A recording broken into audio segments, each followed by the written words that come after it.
Machine quilting larger, narrow triangles can be tricky, but in this video, I'm going to show you some designs that make it a snap. Hey everybody, it's me, Angela Walters from QuiltingIsMyTherapy.com. In a recent Midnight Quilter video, I showed you how to piece a stunning quilt using triangle-shaped blocks. It was a perfect way to show off my favorite prints using one simple shape. And if you haven't already checked out that video, be sure to check it out.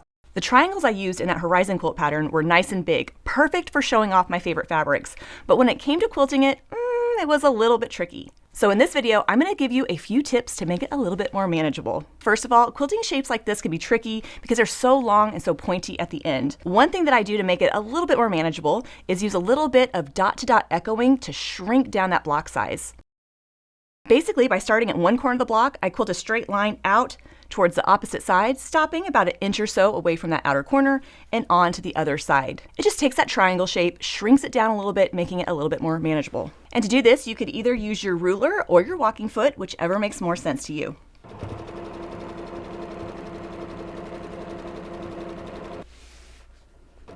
Once I'm about an inch or so below that outer corner, I'm going to return to the opposite corner of the block. Not only does it help draw attention to the corners of the block, but it makes that shape a little bit more manageable. And depending on how large the block is or how confident you are in your free motion quilting, you could add even more echoes to that. Simply quilting another line that angles out towards that previously quilted corner and back to the other side.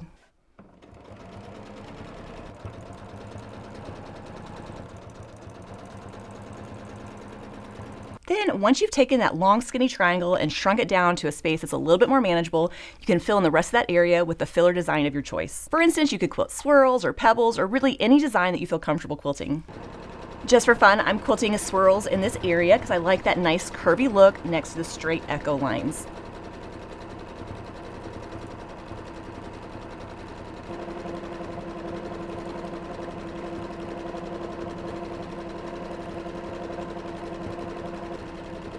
And as I approach that outer corner of the block, I'm not dealing with such a tight, pointy space. I have a little bit more of an easier area to fill in.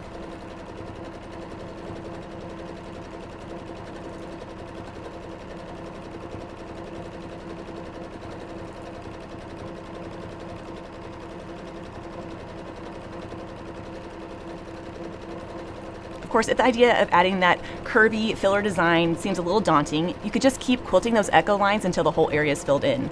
It'll give you that same beautiful geometric look without all the dense quilting.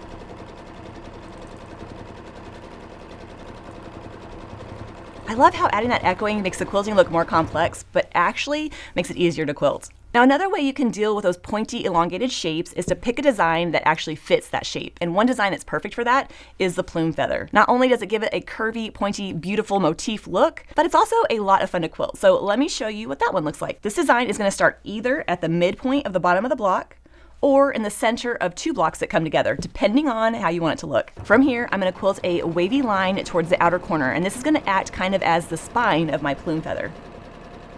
When I'm a couple inches away from that outer point, I'm going to begin quilting a curl or a swirl that fills in that area. Notice that the swirl isn't all the way up into the point. That's because it's not really going to fit in that shape. To fill that part in, I'm going to quilt a line that extends out around that swirl and points up to that corner, really extending it to fill in that pointy area. Then I'm going to echo my way back around that swirl to the other side. I'm going to quilt that line so that it looks like it's merging into the spine, and that's what's going to give this that plume kind of ferny look. Think of it kind of like an on-ramp to a highway. From that point, I'm going to travel down just a bit and then echo my way back up to the side. Then back down into the spine. I kind of think of this shape as the individual parts of a fern. But once I have that shape, all I have to do is keep working my way down my spine, quilting that line so it goes out towards the edge and then back into the center. And depending on how wide the block is, my lines might be a little bit longer or they might be a little bit shorter. The most important thing here is that the whole area is filled in as consistently as possible. Now, if you've never quilted the plume feather before, it might take just a little bit of practice. Try to keep the spacing between your lines as consistent as possible. But I promise, no matter what it looks like, as long as that whole area is filled in, it's going to look fine. And the more you practice, the easier it'll get. If you've been trying to quilt it over and over again and you're still struggling with it, be sure to check out my Flora and Foliage Free Motion Quilting Long. In that video series, I show you how to quilt this design step by step. Now these lines are going to get longer and longer as I get to the wider part of the triangle, and that's fine. Just keep quilting it till you reach the edge and come back to the center. Once you have that side of the plume feather done, you are halfway there. All you have to do is echo your way back up to the top and do the same on the other side.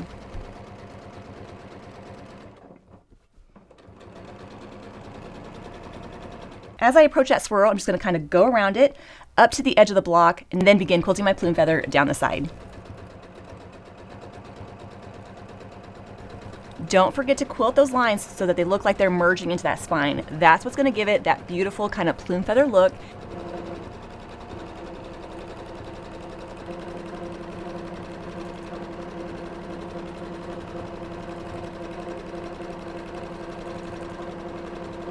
I just love that curvy, pointy look and how it fits that block perfectly. And what's even better about this design is it looks great when quilted just like this, but when you have two blocks that come together to make a bigger diamond, it makes a beautiful motif when you join them together. So once this side of the block is done, from this point, I can simply work my way down the other side and quilt the plume feather in the other part of that block. That swirl at the top is what gives my plume feather its beautiful look. And in the first example, I showed you how you could quilt up to that point and down the other side. But the fact is, sometimes there won't be room to do that. Ultimately, I just want to quilt that line up to the corner and then work my way back down either side, simply quilting the edges of that plume feather so that they look like they're merging into the spine. Now if that swirl part in the center gives you a little bit of trouble, you can actually leave it out completely. Just quilt your spine all the way up to that outer point and add your plumes coming down each side.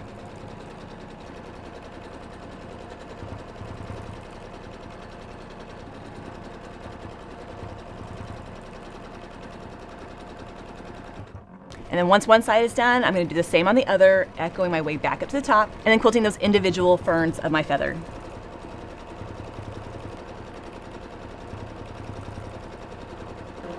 And even though I quilted both sides separately, they all come together to make that beautiful plume feather motif. Now another type of design that looks great in triangles are geometric motifs. Geometric shapes really can highlight the edges of that block and really kind of help show off its pointy, beautiful look. I'm basically going to quilt my motif so that it echoes the sides of the block by either starting from the center where two blocks come together or the midpoint of the wider edge of that triangle. And I'm going to quilt a straight line that comes out towards that outer point but stops actually a couple inches away because I want to echo the sides and come back to my starting point, making kind of an elongated, kind of stretched out diamond shape that's going to act as the center of my motif.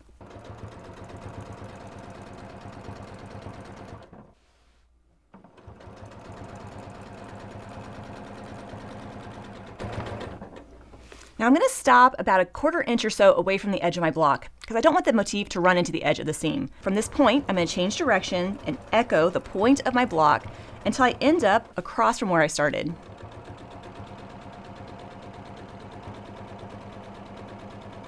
Then I'm going to return back to my starting point. The center of this motif is the longest part of the whole design, and the lines can get a little bit long, so just take your time as you quilt that, getting it as close as you can.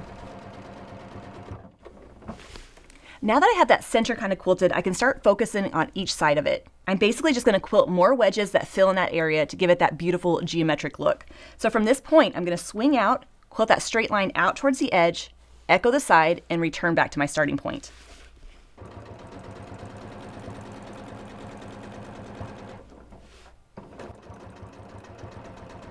And depending on the size of your block, you can have more or less wedges. The main idea here is I just want to make sure that whole area is filled in. So from this point, I'm going to do the same thing, quilting my next line that ends about a 1/4 inch away from my previously quilted wedge, echo the side, and return back to my starting point. This design is going to have a lot of lines coming back to this point of the block, so it's really going to help draw attention to certain areas of your quilt. Now I'm using a contrasting thread so you can really see what I'm doing, but if I were actually quilting this on a quilt, I would use a thread color that matched the background fabric. That's going to keep that motif subtle and help show off the block without overwhelming the piecing. Well, now that I have this side done, I'm going to do the same thing on the other side. And I'm not worried about making it perfectly the same. Instead, I'm focusing on keeping it symmetrical. That means if I have 2 wedges on this side, I just want 2 wedges on this side. Even if they're not the same exact shape of each other or the same exact size, I promise it's still going to look great.